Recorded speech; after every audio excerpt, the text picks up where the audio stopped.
যা গরম পড়েছে, আর একটুখানি ঠান্ডা ঠান্ডা না খেলে হয়? আর ঠান্ডা মানেই তো আমরা বুঝি যে একটুখানি আইসক্রিম খাবো, যেই আইসক্রিমটা খুব ইজিও হবে প্লাস খেতে তো দারুণ হবে। তাই ওর জন্যই কিন্তু তোমাদের জন্য এই রেসিপিটা আনা। তো বন্ধুরা, welcome back to my channel পাইল টেস্টি ট্রাভেলস। যেমন কি ভিডিও প্রথমেই তোমাদেরকে বললাম যে একটা সেরা রেসিপি নিয়ে এসেছি, যেটা বানানো কিন্তু খুবই সহজ প্লাস খেতে তো মানে বলার বাইরে, পুরো চুমু রেসিপি। আর নিশ্চয়ই তোমরা ভিডিও দেখে বুঝতেই পারছো যে কতটা ক্রিমি আর কতটা ভালো। আর এই রেসিপিটার নাম হচ্ছে ক্রিমি মাখানা আইসক্রিম। এতদিন makhana as a diet food খেতে, এবার তোমরা কিন্তু আইসক্রিম বানিয়েও দেখো যে কেমন লাগে। তো দেখা যাক এই রেসিপিটা কিভাবে বানানো হয়। ফার্স্ট অফ অল আমরা একটা কড়াই নিয়ে নিয়েছি, তারপর ওর মধ্যে কিন্তু একটুখানি জল নিয়ে নিয়েছি, তারপর ওর মধ্যে আমরা হোল ফ্যাট মিল্ক নিয়েছি। তোমরা কিন্তু চেষ্টা করবে জানো তোমরা এই রেসিপিটা কিন্তু হোল ফ্যাট মিল্ক দিয়েই বানাও, নর্মাল টোন্ড বা স্কিমড মিল্ক দিয়ে যেন না বানাও, কারণ হোল ফ্যাট মিল্ক দিয়ে বানালে না তাহলে জিনিসটা আরও ক্রিমি হয়। আর তারপর কিন্তু আমাদেরকে এই দুধটা একটুখানি ঘন করে নিতে হবে। ততক্ষণ আমরা গোবিন্দভোগ চালটাকে ধুয়ে নেব। আর একটা মজার কথা জানো, এই গোবিন্দভোগ চালটা কিন্তু আমাদের সিক্রেট হিরো ইনগ্রিডিয়েন্ট, যেটা দিয়ে তোমরা বানালে জিনিসটা খুব ক্রিমিও হবে আর কেউ কিন্তু বুঝতে পারবে না যে এর মধ্যে গোবিন্দভোগ চাল আছে। আর ওর মধ্যে কিন্তু আমরা মাখানা আর কাজু দিয়ে নিলাম, আর যেই দুধটা আমরা ফোটাচ্ছিলাম ওর মধ্যে থেকে কিন্তু একটু দুধ এর মধ্যে দিয়ে দিলাম, আর জিনিসটাকে আমরা সোক করতে দিয়ে দিলাম। ভালো মতো সোক হয়ে গেছে আর দেখতেই পাচ্ছ তোমরা। আর এটাকে কিন্তু আমাদের ঠান্ডা করে নিতে হবে।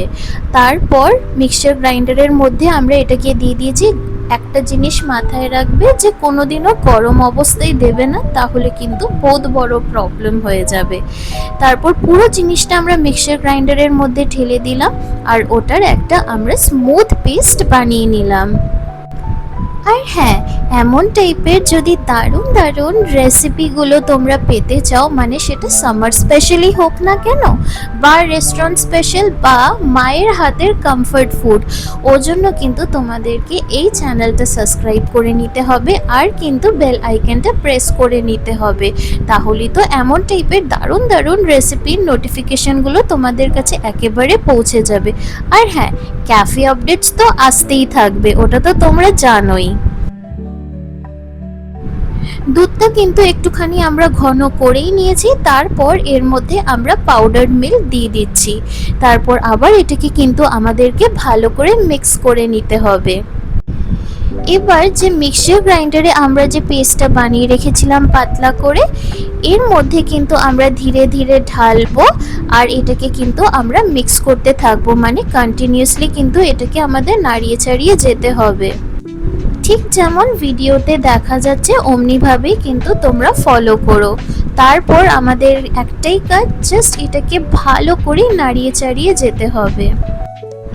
আর একটা কথা বলছি তোমাদেরকে, মানে এইটা কিন্তু হালকা একটুখানি ফিরনির মতো খেতে লাগবে, মানে তোমরা আইসক্রিম তো খাচ্ছ প্লাস একটা ফিরনিরও টেস্ট আসবে, মানে একটা জিনিস বানালে তোমরা দুটো জিনিসেরই টেস্ট পেয়ে যাচ্ছ। কনসিস্টেন্সিটা তোমরা দেখতেই পাচ্ছ।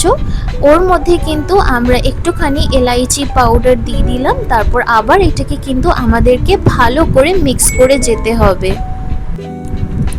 দেখতেই পাচ্ছ যে কতটা ঘন হয়ে গেছে। এবার কিন্তু আমরা গ্যাসটা কিন্তু বন্ধ করে দেব, তারপর আবার একটুখানি আমরা এটাকে ভালো করে স্টিয়ার করে নেব।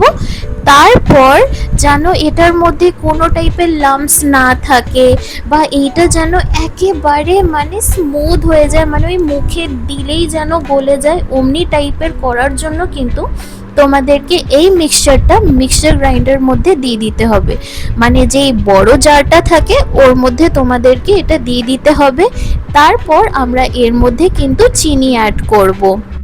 আর মিষ্টিটা কিন্তু তোমরা তোমাদের প্রেফারেন্স হিসেবেই নিও। আমরা একটুখানি কম মিষ্টি পছন্দ করি, ওর জন্য কিন্তু বেশি চিনি এর মধ্যে দিইনি। তারপর আমরা মিক্সচার গ্রাইন্ডারের মধ্যে এটা তৈরি করে নিলাম। আর একটা যে কোনো কন্টেনার নিলাম, স্পেশালি যেগুলোতে আমরা আগে আইসক্রিম খাই বা কিনেছি বাইরের থেকে, অমনি ডাব্বা হলে কোনো প্রবলেম নেই, ওই ডাব্বার মধ্যেই বরং ভালো হবে। তারপর ওর মধ্যে আমরা ঢেলে নিয়েছি, আর ওপরে কিন্তু আমরা বাটার পেপার দিয়ে দিয়েছি যেন ক্রিস্টাল ফর্ম না হয়। আর হ্যাঁ, আমাদের কিন্তু স্কুপারটা নেই, তোমাদের স্কুপার থাকলে কিন্তু তোমরা স্কুপার দিয়েও করতে পারো। আমাদের স্কুপার নেই বলে আমরা কিন্তু এটা চাকু দিয়ে কেটে এমন বার শেপের কেটে নিয়েছি, আর ওপরে একটুখানি স্যাফরন দিয়ে দিয়েছি। অ্যান্ড হিয়ার ইউ গো, আমাদের এই মাখানার ice cream is totally ready. So if you like this recipe, then please do like and subscribe my channel and press the bell icon for more such amazing recipes. Recipes তো অনেক সুন্দর সুন্দর আসতেই চলেছে, আর কিন্তু তোমাদের জন্য দারুণ দারুণ ক্যাফে আর রেস্টুরেন্ট আপডেটসও কিন্তু আসতে চলেছে। So everyone stay tuned for that. And বাড়িতে এই রেসিপিটা তোমরা প্লিজ একবার হলেও কিন্তু ট্রাই করো। অ্যান্ড আমাকে কিন্তু কমেন্ট সেকশনে একেবারে জানাতে ভুলবে না যে তোমাদের এইটা কেমন লাগলো। খুবই সহজ আর একেবারে বেসিক ইনগ্রেডিয়েন্টস দিয়ে তৈরি আমাদের এই creamy makhana ice cream. So thank you for watching this video. Bye everyone. Have a good day and let me know how did you like it.